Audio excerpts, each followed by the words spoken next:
Yesterday, my 17-year-old niece left for Europe to go to college. And while she was packing, her mother, Amaryllis, my daughter-in-law, noticed that she had put a Bible in her suitcase. And Amaryllis was curious about it. And she asked her, and Zoe said to her, "I want to live like Charlie Kirk." And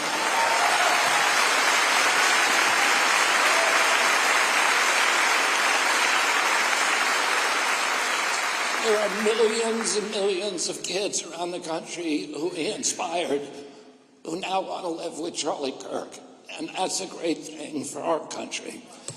I met Charlie for the first time in July of 2001. I went on his podcast, and I think we approached each other with a lot of trepidation at that time, but by the end of the podcast, we were soulmates, we were spiritual brothers, and we were friends. And over the next couple of years, our friendship blossomed. He ended up being the primary architect of my unification with President Trump, which I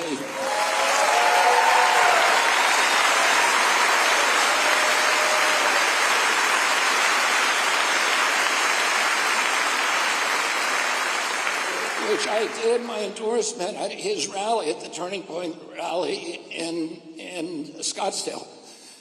And he was the one who put the sparklers on the stage when I shook it. He made a big show of it. But the overarching mission of Charlie Kirk was Jesus, but also free speech, and he saw them as intertwined. He thought conversation was the only way we were going to heal our country. That we had to learn to talk to each other without vitriol, without poison, without anger. We had to be able to listen to ideas. We had to be able to say what we mean without being mean. And to talk to each other across this divide. It's the only way to end the polarization that's driven now by these algorithms and by all these other forces in our society. And that first conversation with him that I had, we talked a lot. We had a wide-ranging conversation. We talked mainly about the First Amendment. We talked about the fact that our founders put freedom of speech in the First Amendment because all the other rights are dependent on it. A government that can silence its opponents has license for any kind of atrocity. And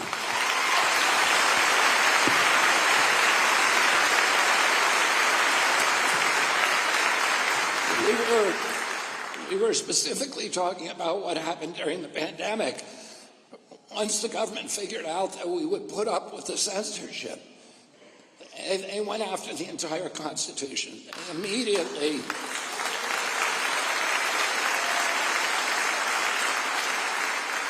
They immediately took away our right to assembly, the First Amendment right with social distancing regulations. They shut down the First Amendment right to worship by closing all of our churches for almost a year and keeping the liquor stores open as essential businesses. They went after our Fifth Amendment right to our property rights. They closed down 3.5 businesses with no due process, no just compensation.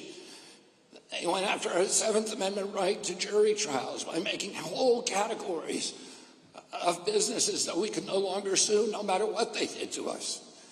They went after the Fourth Amendment right, the protection against unwarranted searches and seizures, with all these social distancing regulations that made us have to produce our medical records before we went to a public building or an airplane or enjoyed other constitutional rights.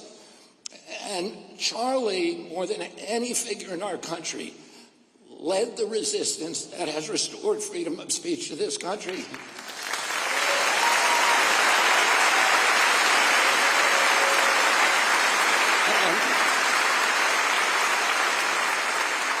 And he built this movement, which is going to make sure that that never, ever happens again.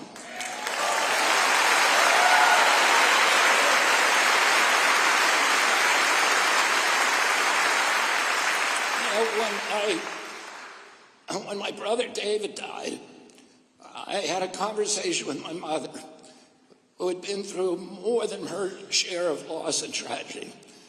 And I asked her, does the hole that they leave in you when they die, does it ever get any smaller? And she said, no, it never gets any smaller. But our job is to build ourselves bigger around the hole. We do that.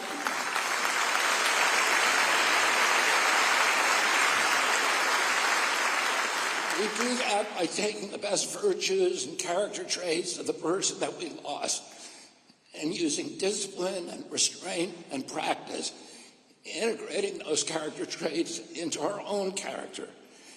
And in doing that, we make ourselves larger and the whole gets proportionally smaller. And we also give that person a kind of immortality because they are now living on, the best parts of them are now living on in us. In one of my conversations, and Charlie was a target-rich environment for virtues.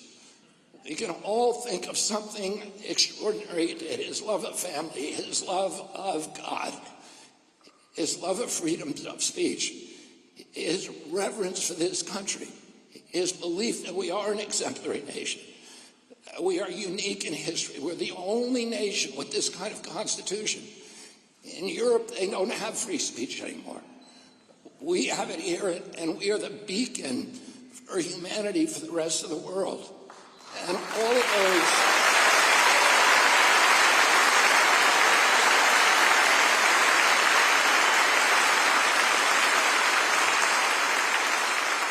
and all of those visions, his vision, his mission to preserve those things, his kindness in talking to people with whom he disagreed, are all things that we need to learn and we need to integrate into our own lives.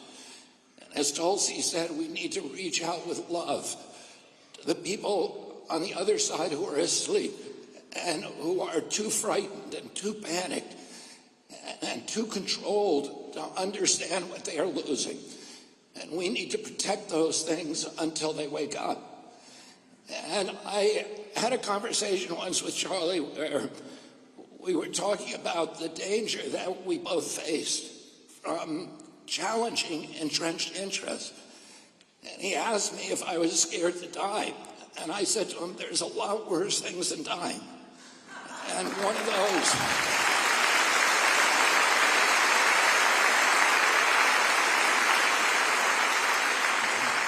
and chief among those is losing our constitutional rights and having our children raised in slavery. And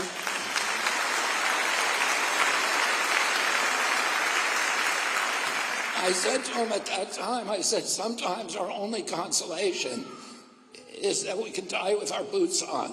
We can die fighting for these things. And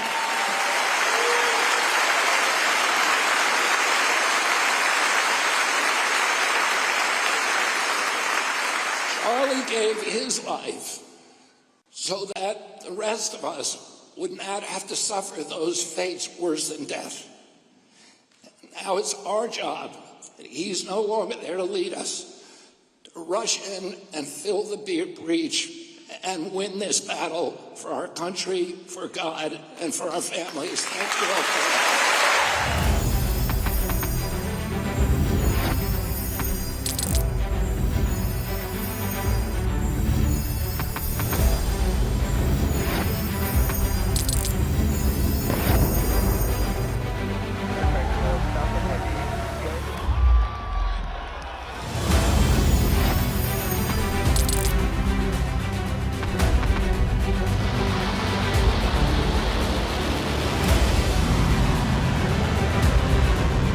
Fighting so long and so hard that they don't know what the they're doing.